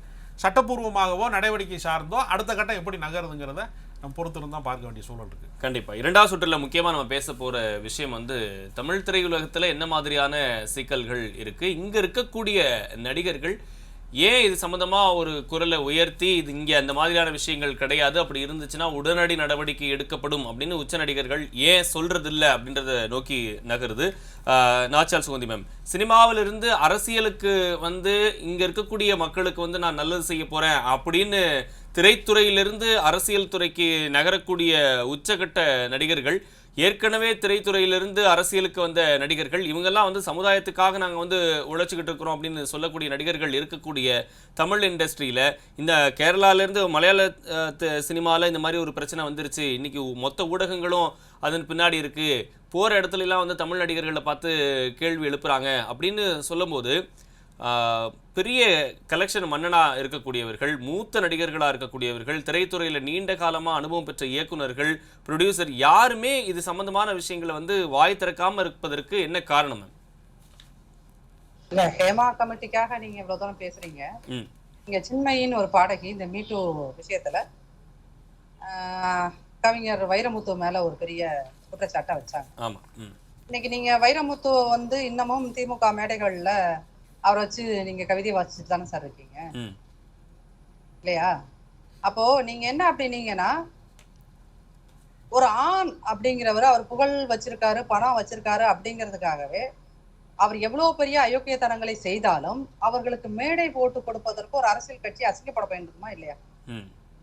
அந்த அரசியல் கட்சியில இப்ப திமுகல வந்து வைரமுத்துவை இன்னமும் சப்போர்ட் பண்ணிட்டு இருக்கும்போது அந்த கட்சியில நாங்க பெண் உரிமைக்கெல்லாம் போராடுகிறோம் என்று பேசுகின்ற பலர் அங்க இருக்கிறாங்க. அப்ப அதுல யாருக்குமே வந்து வைரமுத்துவை நாம் மேடை ஏற்றுவதும் அவருக்கு அங்கங்க நம்ம விருது கொடுத்துக்கிட்டு இருப்பதும் ஒரு அசிங்கமான விஷயம் அப்படின்னு தோணவே இல்லை அப்படின்னு சொன்னாங்கன்னா உண்மையிலுமே நம்ம என்ன மாதிரியான ஒரு சமூகத்துல வாழ்றோம் யோசித்து பாருங்க. இப்பவுமே என்ன அப்படின்னா ஒரு ஆணோடைய மனநிலைமையை மாற்றுவதற்கு ஒரு பெண்ணை வந்து அவர்களுடைய பெர்மிஷன் இல்லாம அவங்கள தொடர்றது அப்படிங்கிறது தப்பு அப்படின்னு ஒரு ஆணுக்கு கத்து கொடுக்கணும். இல்ல அப்படியான ஒரு உணர்வை ஆண்களிடம் ஏற்படுத்த வேண்டும். அது நடிகரா இருந்தாலும் சரி, ஒரு சாதாரண பொதுஜனமா இருந்தாலும் சரி. ஒரு ஆண் என்கிறவனுக்கு வந்து பொண்ணா அவங்களுடைய இஷ்டம் இல்லாம எந்த சூழ்நிலையிலும் அவனை தொடாதரா அப்படின்னு சொல்லி தருவதற்கான ஒரு கரிக்குலத்தை ஒரு கல்வி நிலையங்கள்ல நம்ம ஏற்படுத்தல, குடும்ப அமைப்புகள்ல நம்ம ஏற்படுத்தல, மீடியாவும் அந்த மாதிரியான ஒரு சிந்தனையை கொண்டு வர்றது கிடையாது. ஆனா திரும்ப திரும்ப என்ன சொல்றோம், சட்டங்கள் இப்படி ஒரு சட்டத்தை கொண்டு வந்துட்டா எல்லாமே மாறிடும், அப்படி ஒரு சட்டத்தை கொண்டு வந்துட்டா அப்படியே மாறிடும் அப்படின்னா சட்டம் மட்டுமே இங்க ஒரு தனி மனிதனையோ ஒரு கும்பல் மனப்பான்மையோ இந்த மாதிரி பாலியல் வல்லுறவை சப்போர்ட் பண்ற இந்த கும்பல் மனப்பான்மை இருக்குது பாத்தீங்களா, அந்த கும்பல் மனப்பான்மையை அது மாத்தவே மாட்டாது. சார் நீங்க வந்து இன்னைக்கு ஹேமா கமிட்டி, ஆனா ஹேமா கமிட்டிக்கு முன்னாடி வந்த அந்த சின்மை கொண்டு வந்த அந்த மீட்டூல எத்தனை பேர் இன்னைக்கு வந்து பெண்ணுரிமை பேசுகின்ற முற்போக்கு இயக்கங்களில் இருக்கின்ற எத்தனை பெண்கள் சின்மைக்கு ஆதரவா நின்னாங்க. சின்மையே விக்டிம் பிளேமிங் பண்ணாங்க சார். சின்மையை வந்து அவர்களுடைய நடத்தையே திருப்பி அசாசினேட் பண்ணாங்க. அப்போ புகார் சொல்ல வருகின்ற பெண்களையே நீங்க அவர்களை திரும்ப நடத்த கெட்டவர்கள் என்று அவர்கள் மீதுதான் குற்றம் சாட்டுகிறது இந்த ஆணாதிக்க உலகம். இந்த பாயிண்ட்ல தான் நம்ம வந்து இங்க வந்து ஒரு குழு தேவைப்படுது இல்லையா? குழுங்கிறது சார், நீங்க குழு அமைத்தால் மட்டுமே இங்க எல்லாம் சரியாயிடுமா? இல்ல சினிமா துறைக்குன்னு இப்ப நீங்க சொல்றது வந்து சினிமா துறைக்குன்னு இல்லாம பொதுவாவே பாத்தீங்கன்னா பெண்களை பாலியல் ரீதியாக பணியிடத்துல நீங்க அட்ராசிட்டி பண்றது தவறுன்னு சொல்லிட்டு ஒரு சட்டம் இருக்கு. அந்த சட்டத்தின்படி நீங்க வந்து ஒவ்வொரு இடத்துலயும் வந்து ஒரு கமிட்டி ஃபார்ம் பண்ணணும். இந்த மாதிரி பாதுகாப்புக்குன்னு சொல்லிட்டு இந்த மாதிரி புகார்கள் வந்தா அது விசாரிக்கிறதுக்குன்னு சொல்லிட்டு கமிட்டிகள் ஃபார்ம் பண்ணி தான் ஆகணும். இப்ப கல்லூரிகள்ல நீங்க வந்து இன்டர்னல் கம்ப்ளைண்ட் கமிட்டின்னு ஒண்ணு கொண்டு வரணும். மற்ற இடத்துல வந்து அந்த விசாக கமிட்டி ரெஃபர் பண்ண மாதிரி எல்லா இடங்கள்லயும் ஒரு குழு அமைக்கணும். அது இன்ன வரைக்கும் நீதிமன்றங்களிலேயே அமைக்கப்படல. இவ்வளோ பேசுறாங்க இல்லையா, இந்த சட்டத்தை உருவாக்கி அந்த நீதிமன்றங்கள்லயே அப்படியான குழுக்கள் பெரும்பாலான நீதிமன்றங்கள்ல 90% 95% நீதிமன்றங்கள்ல இருக்கதான் செய்யறேன். இந்த சட்டத்தை எல்லாம் இப்படி எல்லாம் சட்டம் இருக்குது, பெண்களுக்கு பாதுகாப்பா சட்டம் இருக்குன்னு சொல்லி வெளியே வந்து பேசுற மீடியா ஆபீஸ்ல இருக்கா சார்? பத்திரிகை ஆபீஸ்ல இருக்கா இந்த மாதிரி ஒரு குழு? அப்ப குழு போடுங்கன்னு சட்டம் வந்துருச்சு, அதை யாருமே இங்க அமல்படுத்துறது கிடையாது. அப்ப ஒரு பக்கம் வந்து நம்ம என்னன்னா சட்டம் சொல்வதே எக்ஸிக்யூட் பண்றது கிடையாது. இன்னொரு பக்கம் சோசியலா இந்த சமூகத்தில் மக்களிடையே குறிப்பாக ஆண்கள்கிட்டயே நான் ஏற்கனவே சொன்ன மாதிரி அந்த குற்றத்தை செய்கின்ற ஆண்மகனுடைய சிந்தனையில் நீங்கள் என்ன மாற்றத்தை கொண்டு வந்தீங்க? நீங்க வந்து இப்படி கமிட்டி போட்டா எல்லாமே மாறிடுமா? ஒரு ஆணுக்கு இப்படி பண்றது தப்பு. அடிப்படையில இருந்து இதை வந்து அது அவங்களுக்கு சொல்லி தரணும் அப்படின்றது ஒரு பெரிய. இதுக்கு முன்னாடி வந்து இதே தமிழ்நாட்டுல வந்து ஒரு மிகப்பெரிய பிரச்சனை வந்துச்சு. இது லண்டன்ல இருந்து தமிழச்சின்னு ஒரு அம்மா இங்க வந்து இங்க இந்த திமுக சார்பாக பெரியார் இயக்கங்கள் சார்பாக வேலை பார்க்கிற பலர் வந்து பெண்களை எக்ஸ்ப்ளாய்ட் பண்ணிருக்காங்க அப்படின்னு சொல்லிட்டு இதே தமிழக அரசாங்கத்துக்கிட்ட அந்த அம்மா கம்ப்ளைண்ட் கொடுத்தாங்க. இன்ன வரைக்கும் அதன் மீது எந்த நடவடிக்கையும் இல்லை. ஆனா அவர்கள் எல்லோரும் மேடை ஏறி அவர்கள் பெண்கள் நலம் குறித்து பெண்கள் முன்னேற்றம் குறித்து பேசுகிறார்கள், செயல்படுகிறார்கள். அப்படிங்கும்போது நம்ம எவ்வளவு ஒரு ஒட்டுமொத்த சொசைட்டியாவே நம்ம எவ்வளவு ஒரு பாசாங்கத்தனமானவர்களாக எவ்வளவு பஸ்ட் ஹிப்போக்ராட்ஸா இருக்கிறோம்ன்றத யோசிக்கணும் இந்த நேரத்துல. அப்ப நீங்க திரும்ப இந்த கமிட்டி போடுங்க கமிட்டியால ஒரு இதுவுமே கிடையாது. நீங்கள் ஒரு பாலியல் குற்றச்சாட்டுக்கு ஆளான ஒரு வைரமுத்துவ கூப்பிட்டு இன்னமும் நீங்க விருது கொடுத்துக்கிட்டு இருக்கீங்க, மேடைக்கு மேடை அவரை பாராட்டிட்டு இருக்கீங்க அப்படின்னா யாருக்கு சார் தைரியம் வரும்? இந்த மாதிரி ஒரு பெரிய ஆளு மேல போய் நம்மளை கம்ப்ளைண்ட் கொடுத்தா நம்ம தான் அசிங்கப்பட்டு நிக்கணுமே ஒழிய கம்ப்ளைண்ட் கொடுத்தவர் மேல எந்த ஒரு ஆக்ஷனையுமே இந்த அரசாங்கம் எடுக்காது. விடுங்க, அது திமுக அது எப்பயுமே அப்படிதான் கேவலமா செயல்படும். ஆனா இந்த பொது சமூகம் இன்னுமே வந்து வைரமுத்து கிட்ட போய் ஆட்டோகிராஃப் வாங்குற பெண்கள் இருக்கத்தானே செய்யறாங்க. அப்ப இந்த ஒட்டுமொத்த பெண்கள் சமூகம் அந்த வைரமுத்துங்கிற கேரக்டர் மறுதளிச்சுச்சா? இல்ல. சரி, எந்த ஆணாக்காவது தைரியம் இருந்து ஏன் சார் இப்படி பண்ணீங்கன்னு யாராவது போய் வைரமுத்துட்ட கேட்கறதுக்கான தைரியம் இருக்கா? அவங்களுடைய புகழ், அவங்களுடைய பணம், அவங்களுடைய அரசியல் பின்புலம் இதெல்லாம் வந்து இந்த மாதிரியான ஆட்களுக்கு வந்து சப்போர்ட் பண்ணுது அப்படின்னு குறிப்பிடுறீங்க சார். அதாவது புகழ், பணம், வேற என்னென்ன பாசிட்டிவ் பாயிண்ட் அவங்க நினைக்கிறாங்களோ அது எல்லாத்தையும் விட ஒரு கூட்டு மனசாட்சி இந்த சமூகத்துக்கு ஒண்ணு இருக்கும் இல்லையா, அந்த கூட்டு மனசாட்சியும் இந்த சமூகமும் இவங்க சொல்ற எல்லா பணத்தை விடவும் புகழை விடவும் பெரியதானவர்கள். அப்ப மக்கள் இங்க வந்து என்னன்னா, இதே வைரமுத்து வீட்டுக்கு ஏத்தாப்புல போய் 4 மகளிர் சங்கங்கள் போராடி இருந்துச்சுன்னா இந்த பிரச்சனை பேசு பொருளா இருக்கும். இன்னைக்கு நம்ம உட்காந்து வைரமுத்தை பத்தி பேசிட்டு இருக்கோம். இன்ன வரைக்குமே வைரமுத்து மேல இவ்வளவு பெரிய கம்ப்ளைண்ட் வந்ததுக்கு அப்புறம் ஏதாவது ஒரு தைரியமான மீடியா வைரமுத்து கிட்ட கேமராவை நீட்டி மைக்கை நீட்டி, ஏன் வைரமுத்து நீங்க இப்படி செயல்பட்டீங்க, உங்களுக்கு வெட்பாகமாக இல்லையான்னு சொல்லி இன்ன வரைக்கும் கேட்கின்ற தைரியம் இங்க ஒட்டுமொத்த மீடியால யாராவது ஒருத்தருக்கு வந்திருக்கா சார்? இன்க்ளூடிங் யூ வந்திருக்கா? வரல இல்ல. அப்போ திரும்ப திரும்ப இப்படி ஒரு பிரச்சனை வருவதும் அதுக்கு ஒரு கமிட்டி போடுவதும் அந்த கமிட்டியை பத்தி விசாரிப்பதும்னால் என்ன பயன்? அப்போ ஒட்டுமொத்தமாக ஒரு சமூகத்தோட மனநிலையை, குறிப்பாக நீங்க ஆண்களுக்கு அப்ரஸருக்கு சொல்லிக் கொடுங்க, ஒரு பெண்ணை நீங்க பாலியல் ரீதியாக அவளுடைய சம்மதமின்றி தொடுவது தப்புன்னு சொல்லி கொடுக்காத கல்வி நிறுவனங்கள்ல நீங்க ஒரு மனுஷனோட அறிவை வளர்த்து என்ன சார் இது? கண்டிப்பா குழந்தையில இருந்தே ஸ்கூல் பருவத்துல இருந்தே வந்து அதை பண்ணணும் அப்படின்னு சொல்றீங்க. பேசலாம். நிர்மலா மேம், என்ன நிறைய நம்ம மக்கள் வந்து பாசாங்குத்தனமான ஒரு பார்வையில் இருக்கிறாங்க. மற்ற இண்டஸ்ட்ரியிலையும் வந்து இது தொடர்ந்து நடந்துக்கிட்டே தான் இருக்குது. அதெல்லாம் வந்து கேள்வி கேட்கணும், அதெல்லாம் பண்ணணும்னா தொடர்ந்து எல்லா இடங்கள்லேயும் வந்து கமிட்டி அமைச்சுக்கிட்டே தான் இருக்கணும். அது மாதிரியான சிக்கல்கள் வந்து இருக்குது. பள்ளி பருவத்திலேருந்தே மாணவர்களுக்கு வந்து ஒரு அந்த மாதிரி கிளாஸ் எடுத்து அவங்களுக்கு வந்து அதை சொல்லித்தரணும், ஆண் பிள்ளைகளுக்கு வந்து அதை சொல்லித்தரணும் அப்படின்றத அவங்க ஒரு கோரிக்கையாக வச்சுருக்கிறாங்க. இங்கே இருக்கக்கூடிய நடிகர்கள் வந்து இதை வந்து ஏன் வெளியில் வந்து பேசாமல் இருக்காங்கன்னு நீங்கள் நினைக்கிறீங்க? அதாவது பெண்களுடைய பாதுகாப்பு எப்போது உறுதி செய்யப்படும் அப்படின்னா அந்த சமூக மாற்றம் நிகழும் போது அது உறுதி செய்யப்படும்னு வச்சுக்கோங்களேன். இப்போ உதாரணத்துக்கு பாத்தீங்கன்னா அவர் ரஜினிகாந்த் கிட்ட வந்து கேக்குறாங்க, ஹேமா கமிட்டி ரிப்போர்ட் பத்தி நீங்க என்ன நினைக்கிறீங்கன்னா, எனக்கு அப்படி ஒண்ணு வந்திருக்கா எனக்கு தெரியாது அப்படின்னு சொல்றாரு. அதாவது தெரிஞ்சுட்டா காட்டிக்க விரும்பலன்னு நினைக்கிறேன். அதே மாதிரி விஷால் வந்து நடிகர் சங்க தலைவரா இருக்காரு. அவர் என்ன சொல்றாரு, ஏதாவது தப்பு நடந்தா ஒன்னா செருப்பால் அடிங்கன்னு. ஒரு தலைமை பொறுப்புல இருக்கிறவரு அதுக்கான ஆக்ஷன் எடுக்க வேண்டியவர் இப்படி பேசினா எப்படி அந்த பிரச்சனை வந்து சால்வ் ஆகும்? அதாவது அதாவது அதுக்குதான் நான் சொன்னேன், கேரள திரையுலகம் வந்து ஒரு முன்னோடியா இருந்திருக்கு. அங்க பெண்கள் வந்து ஒரு பிரச்சனை வந்ததுக்கு அப்புறம் எல்லாம் சேர்ந்து கைகோத்து துணை நின்று தனக்கு வாய்ப்புகள் மறுக்கப்பட்டாலும் வாய்ப்புகள் குறைஞ்சாலும் இது பண்ற மாதிரி இப்ப தமிழ் திரையுலகை சேர்ந்த பெண்களோ இல்ல எல்லாமே பெண்களுக்கு வந்து அந்த விழிப்புணர்வு வரணும். அவங்க வாய்ஸ வந்து வெளியில வந்து சொல்ல வரணும். அதாவது ஆமா சின்மையை பாதிக்கப்பட்டாங்கன்னா கூட அதுக்கப்புறம் வந்து நிறைய குரல்கள் இப்ப கொஞ்சம் கொஞ்சமா, அதாவது எப்பவுமே அந்த முதல்ல போறவங்களுக்கு அடி நிறைய விழும். அந்த மாதிரி சின்மையை அதை துவக்கி வச்சாங்கன்னா கூட அதுக்கப்புறம் வந்து நிறைய குரல்கள் வந்து வெளியில வர ஆரம்பிச்சிருக்கு. இல்ல சொல்றதுக்கு வந்து அப்போ உள்ளுக்குள்ள ஒருத்தருக்கு ஒரு பயம் வருது. இப்போ அந்த துறையினே கிடையாது. இப்போ வந்து ஒரு காவல்துறையில கூட பாத்தீங்கன்னா ஒரு பெண் காவல் அதிகாரி வந்து ஒரு கூட்டத்துல இருக்கும் போது அவங்களுக்கு ஒரு தொல்லை நிகழுது, அவங்க வந்து ஒரு கம்ப்ளைண்ட் ஃபைல் பண்றாங்க. அதே மாதிரி ஒரு நீதிபதி போயிட்டு அந்த மேல இருக்கக்கூடிய ஒரு நீதிபதி மேல ஒரு புகார் தெரிவிக்கிறாங்க. அதனால இந்த பாலியல் தொந்தரவுங்கிறது வந்து ஒரு துறைக்கு சார்ந்த ஒரு விஷயமாக இல்ல, அது வந்து எல்லா துறையிலுமே பரவி இருக்கு. இன்னும் சொல்ல போனா ஒரு வந்து போன வருஷம் ஒரு சர்வே எடுக்கிறாங்க. அதாவது மற்ற துறைகள்ல வந்து பாலியல் தொந்தரவு எந்த அளவுக்கு இருக்கு அப்படின்னு சொல்லி ஒரு சர்வே எடுக்கும்போது பெரும்பாலும் இருக்கு அப்படின்னு தான் வருது. ஆனா அதுல அந்த பாலியல் தொந்தரவுக்கு உள்ளாகக்கூடிய 5 பெண்கள்ல ஒரே ஒருத்தர் மட்டும் தான் கம்ப்ளைண்ட் ஃபைல் பண்றாங்க. அப்ப என்ன காரணம்னு ஆராயறாங்க. 5 பேர் பாதிக்கப்பட்டாலும் ஒருத்தர் மட்டும் ஏன் கம்ப்ளைண்ட் ஃபைல் பண்றாங்கன்னா அவங்க சொல்லக்கூடிய முக்கியமான ரீசன் என்ன, poor outcome is very poor. நாங்க சொன்னாலும் எதுவுமே நடக்காது. இன்னொரு முக்கியமான விஷயம், நாங்க சொன்னா நாங்க தான் வந்து பாதிப்புக்குள்ளாவோம். ஒன்னா வேலை ரீதியா எங்களுக்கான ப்ரொமோஷன் மறுக்கப்படும், இல்ல வேலையை விட்டு தூக்கப்படும், இந்த மாதிரியான இது இருக்கிறதுனால நாங்க முடிஞ்ச வரைக்கும் கம்ப்ளைண்ட் பண்றது இல்லைன்னு மற்ற துறைகள்ல நடந்த ஆய்வு முடிவுகள் சொல்லுது. அதாவது திரைத்துறையாகட்டும் ஊடகமாகட்டும் எல்லாமே இந்த சமூகத்துக்குள்ளதானே இருக்கு. அப்ப இந்த சமூகத்தில் இருக்கக்கூடிய பிரச்சனைங்கிறது எல்லா துறையிலுமே இருக்கும் தானே செய்யும். அப்ப ஒட்டுமொத்த பெண்களுடைய பாதுகாப்பை உறுதி செய்யணும்னா அந்த சமூக மாற்றம் நிகழணும். சமூக மாற்றம் நிகழணும்னா அது நம்ம குடும்பங்கள்ல இருந்து வரணும். அந்த ஆண் குழந்தைகள் பெண் குழந்தைகளை வந்து சமமா பாவிக்கிறது, நீ அவனும் ஸ்பெஷல் இல்லைன்றது இல்ல, அந்த எஜுகேஷன் பையனை வந்து பெண்களை மரியாதையா நடத்த கத்துக் கொடுக்கறது, பெண் குழந்தைகளுக்கு சுயமரியாதையை எந்த இடத்துலயும் விட்டு கொடுக்க கூடாதுன்னு சொல்லணும். அந்த மாதிரியான பாடங்கள் கொடுக்கப்படும் போது அவங்க வளரும் போது சரியான சமூகமா இது மாறும் அப்படிங்கிறது தான் என்னுடைய பார்வையா இருக்கு. கண்டிப்பா. நீலாவதி, இந்த பிரச்சனையில் வந்து அரசியலுக்கு வந்துட்டு இருக்கக்கூடிய நடிகர்கள், ஏற்கனவே அரசியல் இருக்கக்கூடிய நடிகர்கள் கூட சமுதாயத்தின் மீது எங்களுடைய பார்வை இருக்கிறது அப்படின்னு வச்சு தான் வந்து அரசியலுக்கு வராங்க திரைத்துறையிலேருந்து. ஆனால் திரைத்துறையில் இந்த மாதிரி ஒரு பிரச்சனை வரும்போது பெருசாக வெளியே சொல்கிறது இல்லை. ராதிகா சரத்குமார் வந்து சில கருத்துக்களை வெளியே சொல்லியிருக்கிறாங்க, பெரிய நடிகர்கள் வந்து குரல் கொடுக்கணும் அப்படின்னு சொல்லியிருக்கிறாங்க. இதனை பற்றின உங்களுடைய பார்வை?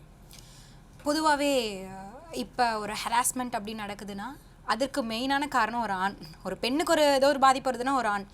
இப்போ ஒரு தமிழ் இண்டஸ்ட்ரியில் இருக்கிறவங்க ஒரு கேரளா இண்டஸ்ட்ரியில் இருக்க ஒரு மிகப்பெரிய ஒரு நடிகரை வந்துட்டு நீங்கள் கொஷின் பண்ணுவீங்களா, கேள்வி கேட்பீங்களா அப்படின்னா கண்டிப்பா கிடையாது. ஏன்னா அவங்களுக்குள்ள இருக்கக்கூடிய சம் அதர் பெனிஃபிட்ஸா இருக்கட்டும், இல்ல சம் அதர் மேபி இவங்களுமே அந்த மாதிரி இருந்தாலும் அதற்கு ஆச்சரியப்படுவதற்கு ஒன்றும் இல்லை.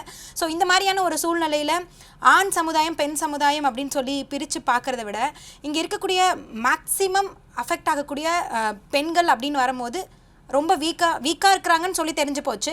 அதை எப்படியெல்லாம் வந்து தனக்கு சாதகமாக பயன்படுத்தலாம் அப்படிங்கிற ஒரு மென்டாலிட்டியில் இங்கே இருக்கக்கூடிய இந்த ஆண் சமுதாயம் இருக்கிற வரைக்கும், அதாவது மெஜாரிட்டியாக இருக்கிற எல்லாரையும் அப்படி சொல்லிட முடியாது, மெஜாரிட்டியாக இருக்கிற வரைக்கும் இங்கே நடக்கக்கூடிய ஹராஸ்மெண்ட்ஸை எதையுமே நம்மளால் ஸ்டாப் பண்ண முடியாது. பர்டிகுலராக சொல்லப்போனால் எஸ் பொதுவாக சினிமா இண்டஸ்ட்ரியில் மட்டும் இல்லை, எல்லா இடத்துலையும் இது நடந்துட்டு தான் இருக்குது. பட் எந்தெந்த இடத்துலலாம் எனக்கு ஏற்படுற இந்த பாதிப்பை என்னால் தாங்கிக் கொள்ள முடியல, எனக்கு இதை மாதிரி பண்ணுறவங்களுக்கு வந்து பார்த்திங்கன்னா எதிராக எனக்கு பனிஷ்மெண்ட் வேணும், அவங்களுக்கு பனிஷ்மெண்ட் கொடுக்கணும் அப்படிங்கிற அந்த ஒரு இன்டென்ஷனோட எப்போ ஒரு பெண் வந்துட்டு எல்லா ப்ரெஷரையும் தாண்டி வெளியில் வராலோ அப்போ தான் இந்த மாதிரி பாவனா ஸ்டார்ட் பண்ணி இன்னைக்கு ஹேமா கமிட்டி வரைக்கும் வந்து முடிஞ்சிருக்கு.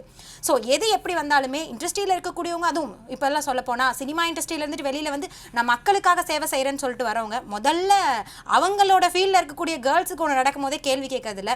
ஸோ இந்த மாதிரியான ஒரு சூழ்நிலையில் அவங்க மக்களுக்கு என்ன சேவை பண்ணிட்டு போகிறாங்க அப்படிங்கிறதும் இங்கே ஒரு கேள்விக்குறியான ஒரு விஷயமா தான் இருக்குது. அப்போ தொடர்ந்து நீங்கள் எதை பற்றி பேசிட்டு வந்தாலுமே கூட இந்த பணபலம் புகழ்பலம் இது இருக்கக்கூடிய எந்த ஒரு நபர்களும், முக்கியமாக ஆண் சமுதாயம் வந்து பார்த்தீங்கன்னா இந்த சினிமா இண்டஸ்ட்ரியில் இருக்கவங்க அவங்களை எதிர்த்து கண்டிப்பாக ஒரு கேள்வி கூட கேட்க போகிறதில்ல. ஏன்னா கேள்வி கேட்டால் எங்கே நம்ம பக்கம் திரும்பிடுமோ அப்படிங்கிற ஒரு பயம் இருக்குது. இதற்கு பின்னாடி இருக்கக்கூடிய இப்போ பார்த்தீங்கன்னா எதிர்க்கட்சிகள், கேரளாவில் வந்து பார்த்தீங்கன்னா எதிர்க்கட்சிகளாக வந்துட்டு பாருங்கள் எவ்வளோ பெரிய நடக்குது, இவரோட ஆட்சியில் அப்படி நடக்குதுன்னு சொல்லிட்டு அவங்க ப்ரொடெஸ்ட் பண்ணுறாங்க. அரசியல் மயமாக பார்க்கப்படும் போது அவங்களோட வீக்னஸ் இவங்களுக்கு இங்கே ப்ளஸ்ஸாக பார்க்கப்படுது.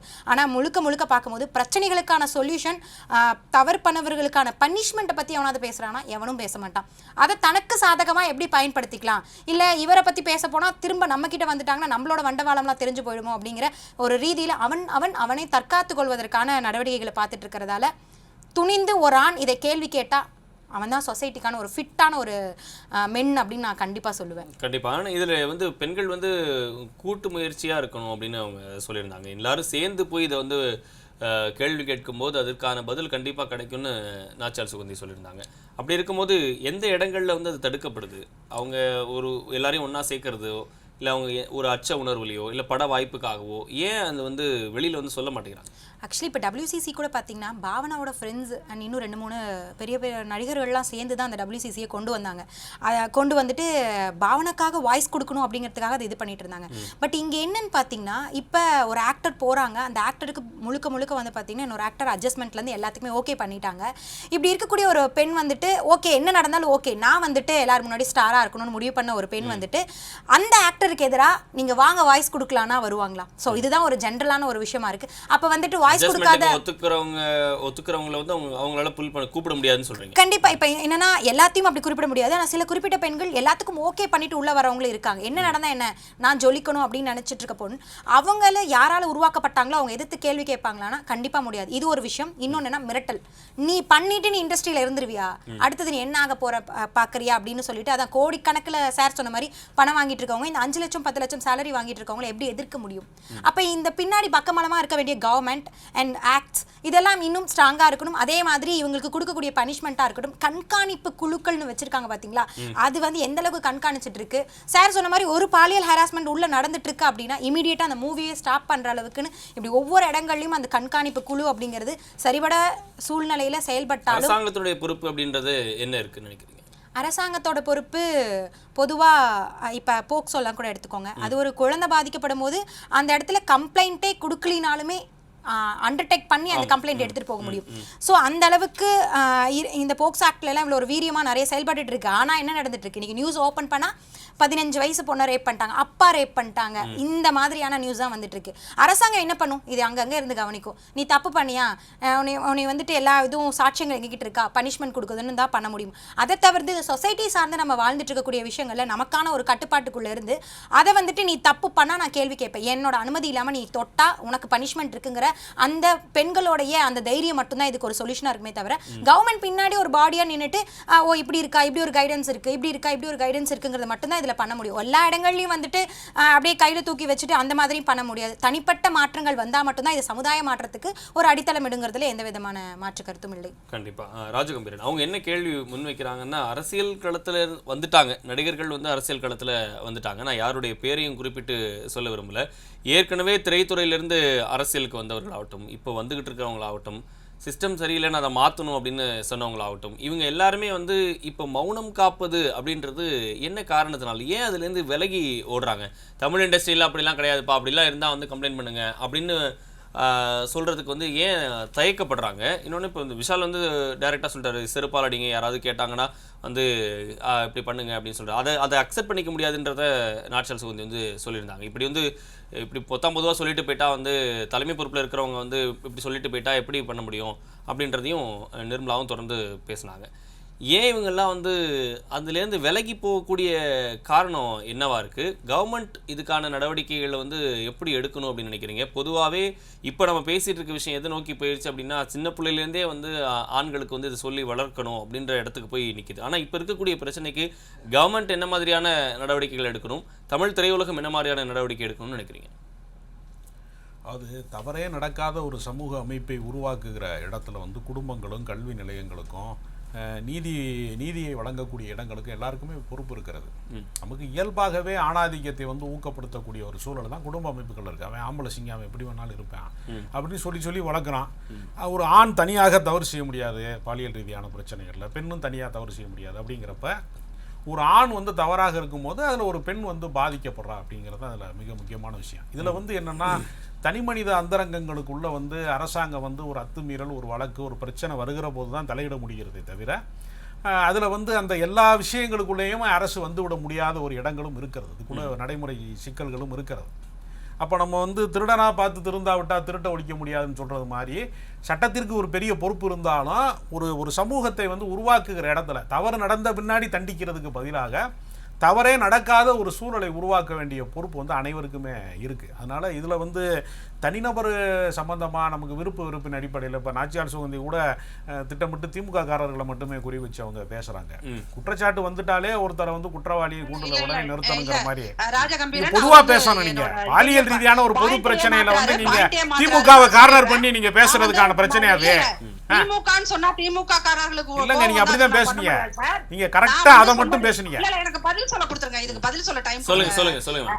நீங்க பதில் நான் சொன்னது என்னன்னா, ஏற்கனவே மீட்டூல அவர் குற்றம் சாட்டப்பட்டவர் யாரு? வைரமுத்து நிரூபிக்கப்பட்டவரா? மீது ஒரு குற்றம் சாட்டப்பட்டவர். இந்த மாதிரியான ஆணாதிக்க மனநிலை இருக்கு பாத்தீங்களா?